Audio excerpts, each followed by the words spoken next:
Superpowers usually come with a hefty price. Bruce Wayne witnessed his parents' murders as his first step toward becoming Batman.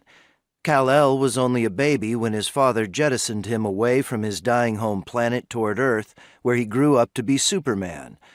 Peter Parker never set out to have a bite from a radioactive spider turn him into Spider-Man, even if he couldn't help but get off on shooting webs and swinging from skyscrapers. They all would have happily traded their abilities and the enormous responsibilities that accompanied them for normal lives at home with their families. Doc Watson was a superhero.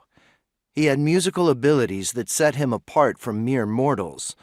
Those abilities went hand in hand with limitations, blindness and poverty, that made it extraordinarily challenging for him to fulfill his destiny.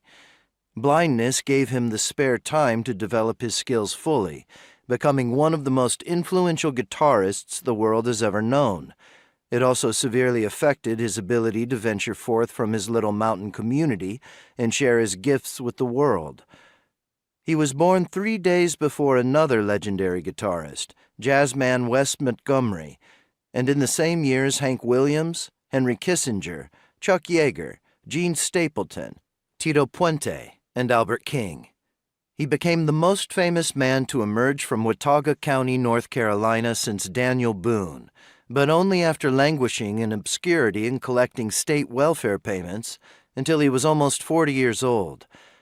Long before he toured Africa and Europe, appeared on national television, or collected a shelf full of Grammy Awards, he dropped out of middle school, played for change on sidewalks, and earned money with a crosscut saw.